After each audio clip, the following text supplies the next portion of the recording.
Hello and welcome back to another episode of Rambling Rivals here at Tampa Bay Cop Talk. Today I have with me Christopher Ellis of Villa Together, a podcast that aims to bring, as the name suggests, Villa together. He's joining me from all the way across the pond to talk about his club Villa so we can get a little bit of insight where the club's at, what they're looking forward to this season, as obviously we will face them twice, including this upcoming weekend. Mr. Ellis, welcome. Thank you for joining us. No worries. Thanks for having me. Really appreciate it. Nice to get involved. Yeah. So real quick, before we look ahead and kind of where you're at now, last season, you come up, you've been gone since, 2016 in the championship after going from 1987 to 2016 in the top flight. Came up, survived by a point. Yeah. Is that success? How did you feel about it? The thing that most Villa fans would have said at the start of the season was 17th was success, because since we'd been out of the Premier League, it had evolved so much because the money had got so big. It was so competitive down at the bottom. And I think most Villa fans, even though we spent, I think it was 147 million in the summer, it was a case of it was a big rebuild job, and 17th was success. And it was a tough one because we showed some promising signs. Obviously, Jack Grealish had a pretty decent season. Obviously, he kind of showed what he was all about. Other players were very up and down. We had a lot of injury issues, and it got to the point, I think we had 6 games left maybe, and Manchester United beat us 3-0. There was that dodgy penalty decision. This was obviously post-lockdown. And I think even the most optimistic Villa fans at that point felt, do you know what? We're going to go down. And obviously, since then, we going into this season as well, we haven't lost a game in the Premier League. You know, we did well towards the end of last season. It got to the point we needed at least 7 points from our last 4 games, and we won 2 and drew 2, so got the 8 points. So it was success in the end. It was tough. It was a big rebuild job because there was a lot of players out of contract at the end of the season before, so going from Championship to Premier League. And I think even though there's an argument that maybe we shouldn't have got rid of that many players, I think a lot more people, a lot more of the fans probably agreed that a lot of those players weren't good enough for the Premier League. So in theory, that we felt that the club made the right decision to release those players and then sign new players. And it was a tough one because we had to, rather than go out and buy like we have done this year, go out and buy a couple of players for 20 million each that are top quality. We had to shop around for players who were squad fillers, I suppose, and probably kind of a bit of negated on the quality a bit. I think average of spent 147 million, so I think average player was about 9 or 10 million. And these days, that's not a lot of money, is it? So quality-wise, it's not massive. I think we had our injury issues as well. Obviously, John McGinn, big player for us, was injured for 3 or 4 months. Wesley, who was our big signing, who was our main striker, got injured on New Year's Day, same as Tom Heaton, top goalkeeper, got injured New Year's Day. So it was a tough one for us. But yeah, at the end of the day, staying up, it was a great escape. I think it would have been a lot better, but a lot more received possibly if we had the fans allowed in the stadium at the time with the get caught up in the emotion, etc. But it was a great escape, and at the end of the day, we did what we needed to. And as far as most Villa fans are concerned, 17th was success, and we look like we're building on that this season. Yeah, so a couple things you touched on there I just want to ask you about. You did spend that money in the transfer window, and you brought in like Luis, the midfielder, a couple of players. Out of that crop, who do you feel was the money best spent? I mean, we spent a lot of money on Tyrone Mings, and I think he was one of those signings that I think that's probably why we spent so much money, was that we had to sign him because he was so good for us in the Championship, and he's become a big player for us. Obviously, defensively, we're always going to face a lot more shots and be up against it than a lot of other teams in the league, especially last season. So he was a big part of us staying up last season. He had his moments, but everyone does. So Tyrone Mings certainly would have been one. Trying to think who else. A lot of other players. I think there's a lot of players who struggled. I think there was a lot of, obviously Wesley, a tough one to kind of score really, because he got injured on New Year's Day. I'd probably say Douglas Luiz, because post lockdown he was our best player. He was better than Jack Grealish, and he was very, very important to a lot of the good stuff we did. So I think Tyrone Mings and Douglas Luiz were certainly the two for me. Yeah, we're going to touch on Tyrone Mings a little later, because I do want to ask. I was watching the Fulham match, and I did notice a number change on the back of the kit, which might seem like a small thing, but is significant going forward. But before we get there, you've talked about it a couple times, and you touched on him. He's by far probably your most well-known player across the Premier League. Jack Grealish, is he as good as advertised? No, he's better than that. Okay. I also, before you answer, I just want to ask, what is up with Gareth Southgate and his issues with Jack Grealish? He doesn't want to give him any props for when he plays very well for England, and he hardly ever wants to select him. So I need to know, is he as good as he's advertised? And you're saying he's better? Yeah. So for us Villa fans, when Jack Grealish first came onto the scene, which I think was about 2014, he was a bit part player, and then under Tim Sherwood came more into the team. You could see straight away that he had something there. Good on the ball. He was one of those players that is quicker with the ball than without the ball. Very intelligent player, like almost seemingly made the right decisions in terms of his movement and laying off the ball. Obviously gets kicked quite a lot. Yeah. But he grew up in Ireland, so he played a lot of Gaelic football, and his dad says that's why he deals so well with getting kicked about, because of playing Gaelic football. Obviously, he dealt with the physical side of things that way, so that was quite good for him. But honestly, seeing him over the years, he's got better, but I think a lot of Villa fans would agree with me. He's saying it's almost like he's never really changed. He's always had it, and everything he's got has always been there. Obviously, physically, he's got bigger and stronger, as he would do going older, because obviously he broke through at 17, 18.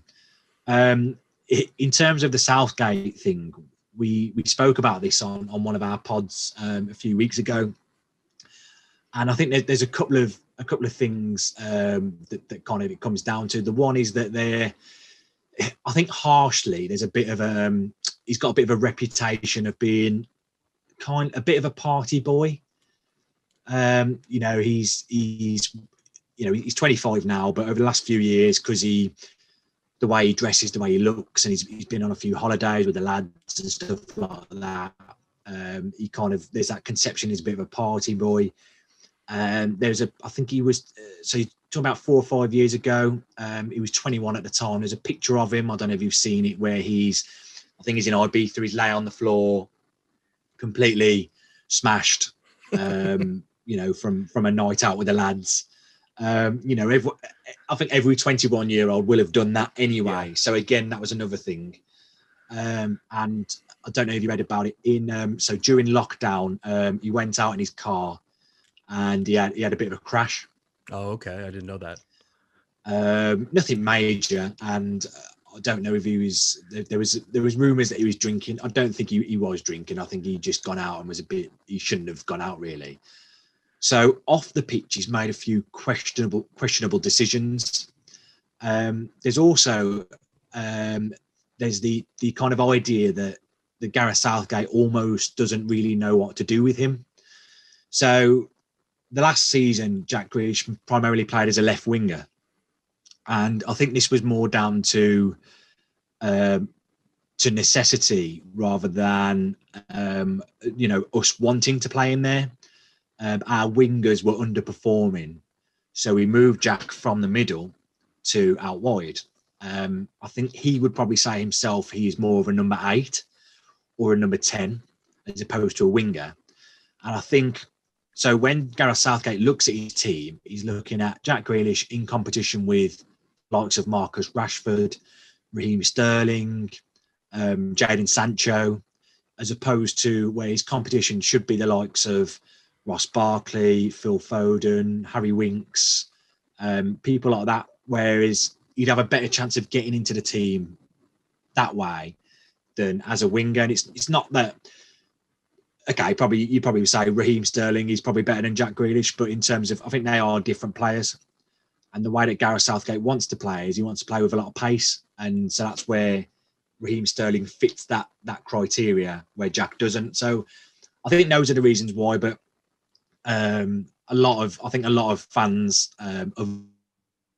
would have agreed last season that Jack played well enough to certainly get in the England squad, and he did eventually. But yeah, it does seem a bit odd that he's played so well and he's only been called up once. Yeah, and so just the off-pitch stuff questions I would like to ask. Has he punched Greek police, and has he invited Icelandic models into the hotel? Because if not, I think he's fairly even with the rest of the lads. Yeah, well, that's the thing. In terms of off-field stuff, okay, he's done what most 21-year-olds will have done. He's made a couple of questionable decisions, but as you say, you can't get much worse than breaking a curfew set by your national team manager and punching the Greek police.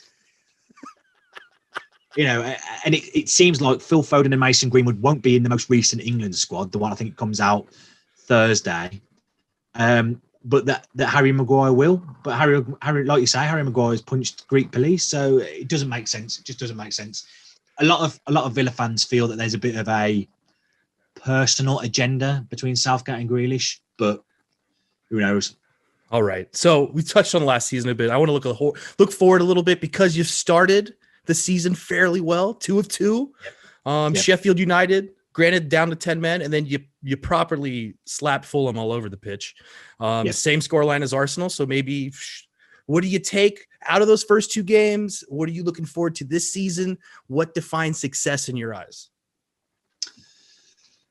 So, I mean, in terms of the first 2 games, obviously two wins from 2 is what we needed to do, because obviously our next few games, we've got yourselves, we've got Leicester and Leeds coming up. So 3 tough games. And I think a lot of Villa fans probably would have taken 3 points or 4 points at this stage. To have got 6 points is amazing. Performance-wise, we probably deserve it. I think Sheffield United game, obviously they were down to 10 men. So you kind of, when you're against 10 men, you expect to get the points, but it's never that easy. I think especially against Sheffield United, they're so good defensively. They were almost even harder to break down because they were down to 10 men. And then the Fulham game, obviously we were decent going forward at times. Got 3 very good goals, could have been more. And I think going off that game in particular, we looked very fluid in attack. So Ollie Watkins has come in. He seems to be linking up very well with Jack Grealish. John McGinn seemed to be getting towards his best off the back of his game against Fulham. Zidane pirouetting John McGinn, by the way. Zidane pirouetting through the midfield. Just wanted to point that out real quick because it was that was nice. Yeah, that was very good. Yeah, that's what he's capable of, and I think he came certainly post lockdown. He struggled, and I think he'd broken his ankle beforehand, and it was hard to get back to fitness. But yeah, he's looking good. We've signed Bertrand Traore from Lyon, and he's looked good in the cup game. When he started a cup game, scored a really good volley, which you may or may not have seen. And then he looked good when he came out against Fulham. And then today we've signed Ross Barkley on loan from Chelsea. So it's looking good in terms of building a squad. I suppose success this season would just be building on from last season. Again, I think 17th would be success. But I don't think we want to leave it as late as we did last year. So not not be struggling, with 5 or 6 games to go, maybe try and secure our status in the league with 10 games to go or something, or even possibly just be battling for a mid-table finish would be nice, I think. Realistically, I think for me, finishing anywhere between 10th and 15th would be nice. And I think a lot of Villa fans would probably agree with that. So I think that's what we'd kind of hope to go for as a minimum, really. Okay, so you started talking about some of the signings you made. Ollie Watkins, who looked fairly decent in the Fulham game, should have scored a goal and didn't. It just wasn't happening for him. Yeah. In my opinion, one of the more key signings you've made, though, is Emi Martinez in net. You mentioned Tom Heaton was hurt. I love Pepe Reina, but he's a bit of a nutter, and he's not as reliable as he used to be. Was goalkeeping and defending, you said you were under the cosh a lot last year and you expect it to be this year. Was that one of your weak points? And do you feel getting a goalkeeper who's gone and won the FA Cup and really for Arsenal carried them in the back half of the season and allowed them to build the platform for which they're building on this season? So how do you feel about making that signing in your back line now? That signing, as you've said, that is arguably our best signing. Statistically last season, I think as a shot stopper, he was the best in the league from the 9 games that he played from post-lockdown in terms of his save percentage. He was either top or second behind Hugo Lloris, so he fared pretty well. And in comparison to our goalkeepers, in particular Tom Heaton, he fared quite a bit better. I think the issue was obviously Pepe Reina. I agree. I love Pepe Reina, but yeah, he's a bit of a madman, a bit of a nut job. Pepe Reina gave us that experience we needed. And not only that, it was just the ability to be able to do everything you needed to as a goalkeeper. Not necessarily doing stuff brilliantly, but being able to do everything. So he would come out and be decisive, whether it be claiming a cross or punching a cross clear. His distribution was good as well. And it seemed like he was fairly commanding. So there's a lot of communication between him and the defenders, whereas our other goalkeepers seem to struggle with the communication and distribution at times. And then looking at Emi Martinez so far, he seems to be almost brilliant at all of them. There's the communication there. He seems confident. He's a big guy. So he comes out for the crosses and it looks easy. Distribution's very good. And I think from a fan looking at a goalkeeper, with some of our keepers last season, I didn't feel confident when the ball went towards them. So if that's me feeling like that, I always thought, I wonder how the defenders feel. So I think that's important to the confidence comes from the back into the defenders. So hopefully that will help and help Tyrone Mings and Ezri Konsa as a central defensive pairing, and it'll make us stronger, hopefully. Yeah, I mean, as a Liverpool supporter, I can tell you all about having questionable goalkeepers in the net and how it makes you feel as a fan, and definitely how it affects the defense. We got, obviously, Alisson and Emi Martinez are probably a world apart right now. I think there's potential for Emi Martinez, but once we got a goalkeeper in there who had a bit of sense to him and could organize, it changed everything drastically. And so you talked about him a little bit. I brought him up earlier. He's made the switch, number 40 to number 5. He's progressing, obviously. And then you mentioned the other center back. I can't remember his name. Ezri, is that it? Konsa. Ezri Konsa. So this center back pairing with your goalkeeper, how confident are you in Tyrone Mings making that next step? And we brought him up, maybe even trying to push someone like Harry Maguire out of the England squad eventually. I think there's definitely a potential there. He's almost a very well-rounded defender. People likened him to Van Dijk in the Championship. I think that's where that's the only comparison that in the Championship he seemed to be like Van Dijk. But he's quick, he's good on the ball, he's big, strong, good in the air. So he's almost got everything. There's a bit of naivety there still at times. Mistakes creep in, but certainly since the back end of last season, he seemed to cut out those mistakes, try a bit less, kept it simple. And there are times when it seems like no one can get past him because he's that bit quicker than most defenders. Obviously, he's very big. So, he stick a big toe out, wins a lot in the air. And I think against Fulham, those two showed how good they can be, because Mitrovic is a good striker. And I know he's up against two of them, but he didn't really trouble them that much. They kind of, if you like, they had him in their back pockets. And I think they can be good. It's going to be, I think, a big thing as well for defenders is having a partner who they can trust. And also, like you say, important with Alisson coming in, having a goalkeeper they can trust. So I think those two with Emi Martinez moving forward, it should just bring the confidence all round. And I think Mings could hopefully get a lot better. And as you say, that would be his aim, especially with the European Championships coming this summer or next summer, to push out maybe Harry Maguire or someone else in defence. Definitely at least John Stones, because let's be honest, John Stones is a bit shit, and I don't understand why he's ever allowed near any back line, let alone Man City's and England's. But yeah, so I guess now let's move forward. You've brought him up. You talked about him. I woke up this morning. I saw the signing. I said, I'm going to mention that to Mr. Ellis so he knows that I'm paying attention to his team. Ross Barkley, where does he exactly slot into this team, and how do you see it going for Ross Barkley? So it came to... I think the last week or so, we decided, I think Bertrand Traoré came in as an extra winger. We needed a winger, and there was a lot of talk that we would sign one, maybe two players, and I think we were looking at that to be a centre midfielder, like a number 8, or a winger. So Ross Barkley comes in and ticks the box for that number 8, because with the ideal midfield 3 would be Jack Grealish, John McGinn, and Douglas Luiz. But as I said, with Jack Grealish, he's been pushed more out as a winger because our wingers aren't that great. They've improved now with Traoré coming in.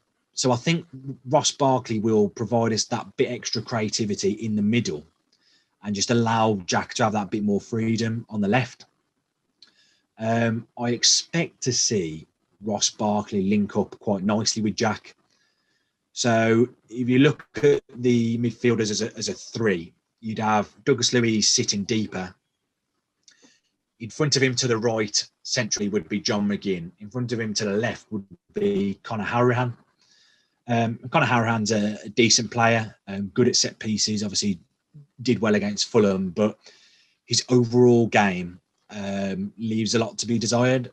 So I think Ross Barkley would certainly be an upgrade there. So whereas he would be the left-sided central midfielder, I see him linking up nicely with Jack Grealish. And I think he'd just give us that extra attacking impetus coming from the middle towards Ollie Watkins, hopefully, just bridging that gap. Because I think at times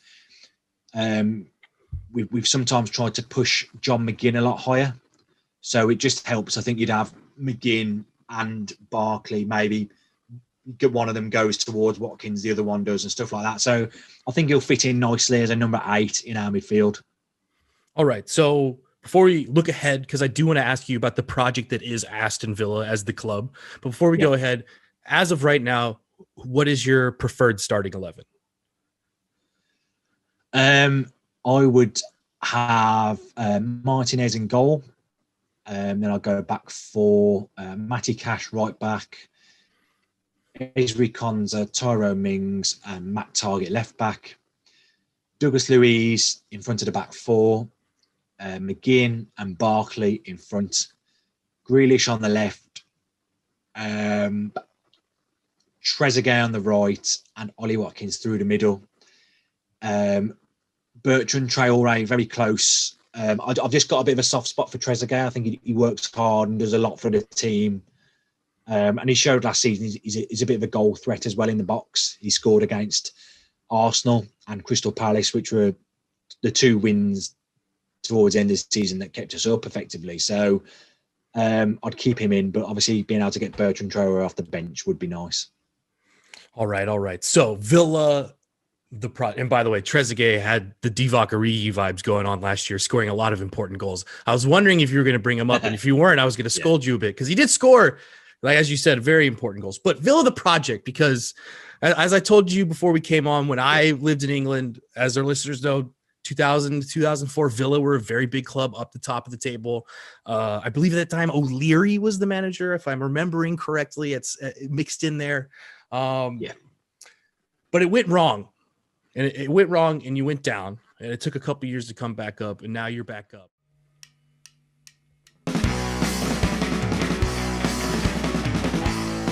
I remember a certain time in LFC Tampa Bay's history when nothing would stop them from finding the game on the internet and putting it on the projector. So I don't doubt that we'll find a way to find the matches.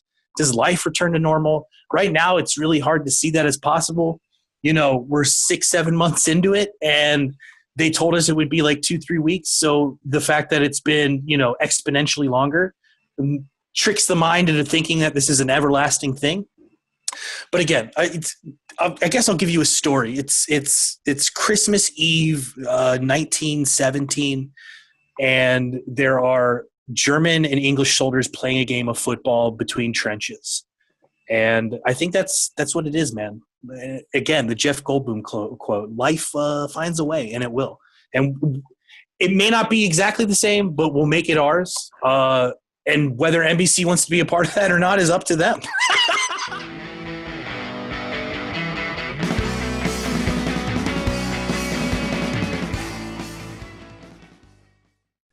So looking ahead, Villa the project, the larger project, obviously massive club. When I lived there, they're up the top of the table. I imagine that's where you want to return. So the question here is, how far along are you in the project? And what's the next step this season in order to keep the project moving forward? I'm trying to think how far, I suppose, into the project really. We're only 1 or 2 years. I think the project started with our new owners. That came in 2018. Back in, I think, October 2018 came in 2 billionaire owners, Sawiris and Edens. And they've come in, and I can't really fault any decisions that they've made. They brought in chief executive in Christian Perslow, who used to work at Liverpool and Chelsea. He seems to be doing a fairly decent job. In terms of projects going forward, obviously going from last season to this season, there seems to be some improvement and a lot of well thought out decisions. We brought in Johan Lang from Copenhagen, who's our sporting director, and he seems to have a very measured approach in the transfer market. We brought in Rob McKenzie, who was chief scout at Leicester, and I think he was at Spurs as well. So he's been involved in the signings of Mahrez, Kante. I think he brought in Son and Alderweireld at Spurs. So he was a talent spotter / head scout. So he's come in to help us. And I think the project for us it looks like that we're putting a lot into the academy as well. So we're signing a lot of good, young, upcoming players, 15, 16-year-olds to improve our academy.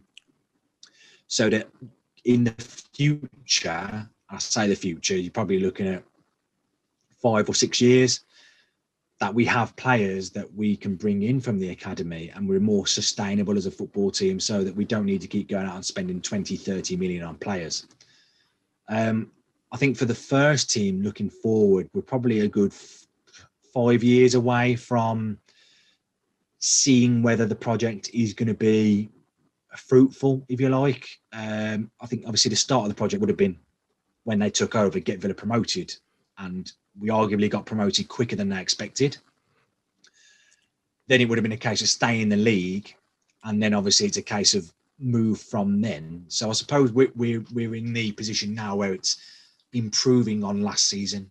So we stayed up last season, it's improving and pushing up the table. And I think whether that's going to be at the end of this season or potentially next season, if we can possibly establish ourselves maybe in the top 10, then we can look up and hope that we be in places and stuff like that. So I'd imagine that's what the project is. It seems to be more like data driven, looking at statistical approach to transfers and the style of play, and being more sustainable. And we're probably 1 or 2 years into it. I think probably 5 years away from being getting I suppose footballing success. Maybe doing well in a cup, or potentially getting into Europe. Okay. Yeah. I mean, I didn't know all that. Obviously, most fans of other clubs wouldn't know all that backroom staff stuff going on, but you stealing Leicester's scout is pretty significant, and you've listed a couple names there. Yep. That's got to be exciting. But you mentioned the academy, so I guess looking forward, as we wind down, give us a couple to look out for from the academy that you guys are excited about. I suppose the main one is Jacob Ramsey. So there's him and his brother Aaron. They've come through the academy, and Jacob Ramsey made his Premier League debut against Fulham. Jacob Ramsey came off the bench and I think made his first team debut 2 years ago in the Championship, February 2019 against West Brom.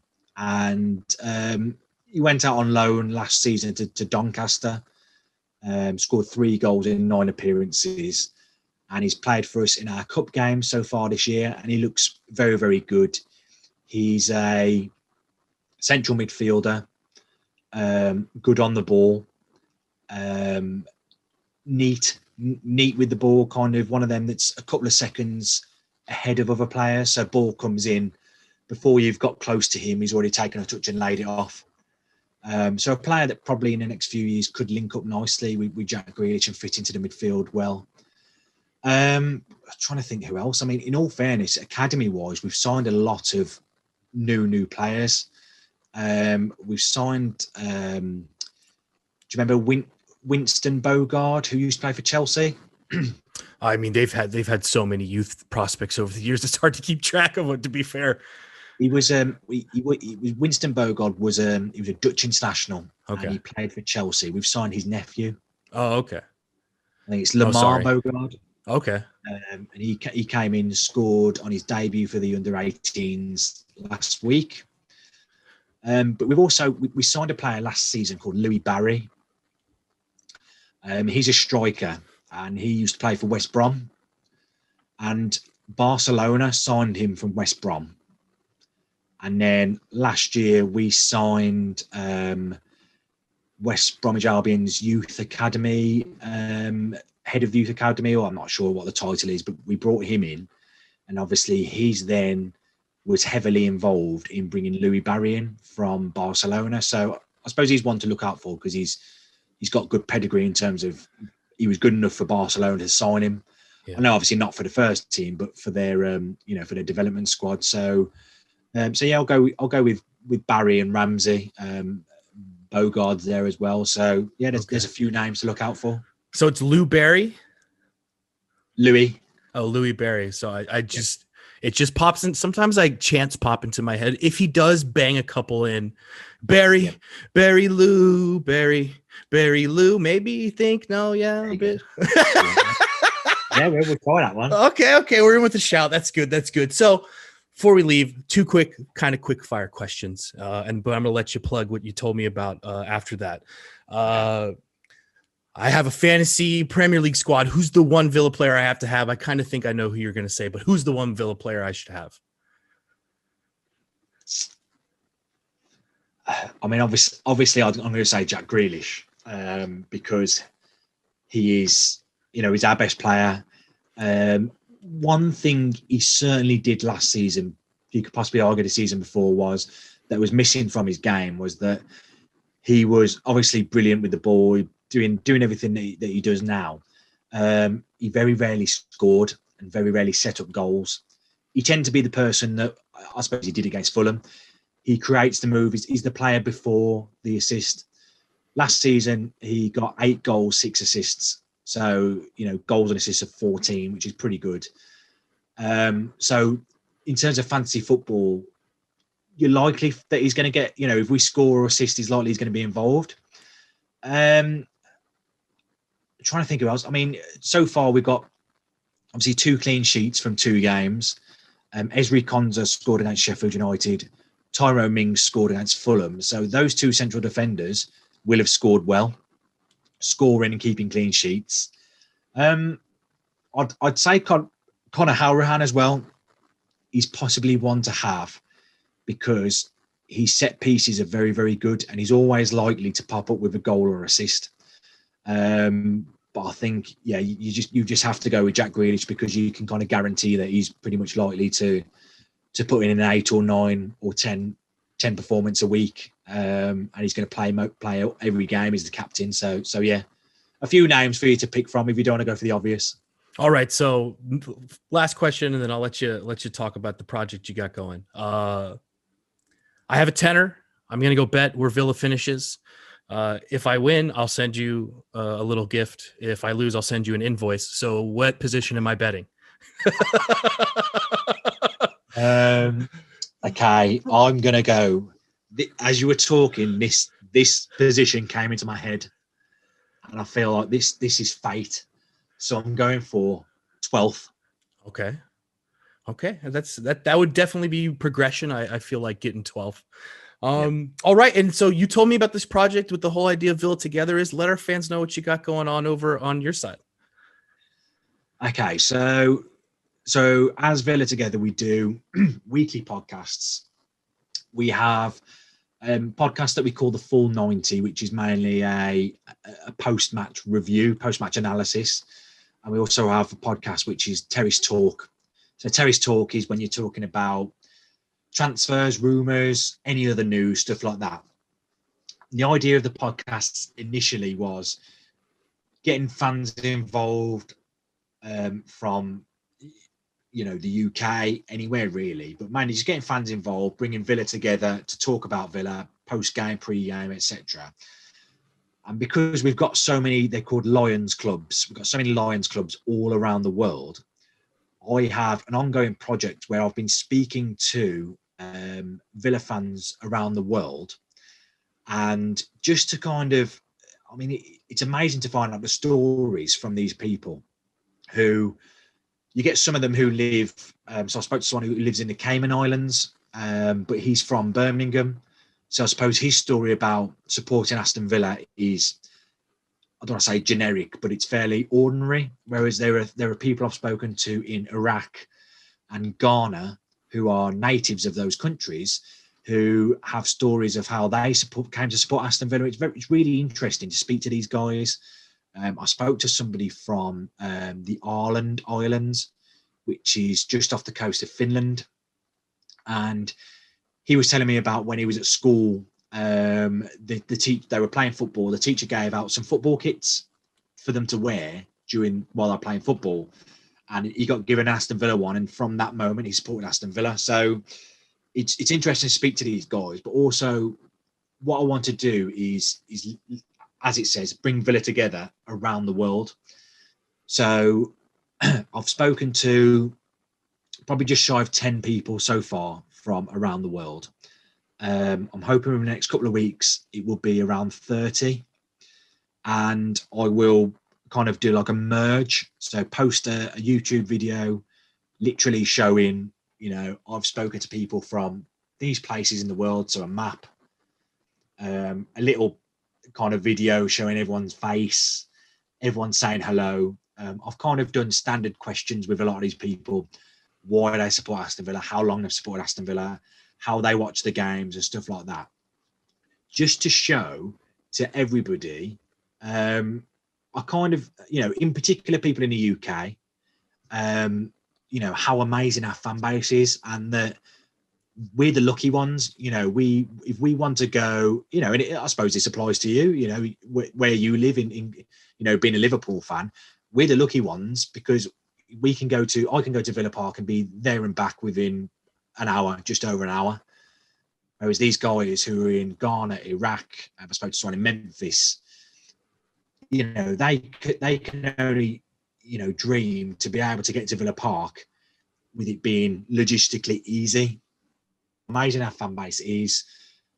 Also a bit of networking, not just for me, but for everybody. So these guys know if you want to come to Villa Park, then you've got a friend in every Aston Villa fan that is there. Because I've spoke to some people and they don't have friends where they live in terms of football friends, Aston Villa fans. So they'll come to the UK to watch Aston Villa, and they don't have anyone to maybe meet up with. So it's that networking as well. So yeah, that's an ongoing project. Hopefully, within a couple of weeks, a month tops, we'll have spoken to about 30 different countries, so to speak. And just of kind of a bit of networking for me, bring these people together, and hopefully then with the podcast as well, that they can get involved a bit more. I think some of them struggle to get involved with Aston Villa. So hopefully it brings them all together. But like I said, as the name shows, it's just bringing Villa together. And yeah, that's the ongoing project. Yeah, I mean honestly, I've only been talking to you for about 45 minutes to an hour here, but you sound like a football romantic, a man after my own heart, and so I feel like we're great friends now. I'll have to get back over there and get up to Villa Park and come say hello sometime, because it's a massive club. And I tell people all the time, if I got to choose, if I was the grand supreme ruler of the Premier League and I got to choose every year 15 teams that would definitely be in the Premier League, Bournemouth can fuck off, Brighton go the fuck out of here, Villa's definitely one of them. Massive club. So thank you again for joining us. It's Chris Ellis, Villa Together, YouTube, Twitter, correct? Anywhere else? Yeah. Instagram, but that is the main one. YouTube and Twitter, yeah. The only issue I had is he said they were going to draw Villa or Fulham 1-1, and they ended up beating 3-0. You got to back the boys. Yeah. I'll make sure I do next time. Just because of you. Maybe don't listen to me, because you might know the energy fields and everything going on over there, and I could be to your detriment. So don't listen to me. I'm an outsider. Yeah, that's fine. I do it because just to make sure that I'm happy. I don't get ahead of myself. So go check them out. This has been another Rambling Rivals. Until next time, thank you for tuning in to Tampa Bay Cop Talk.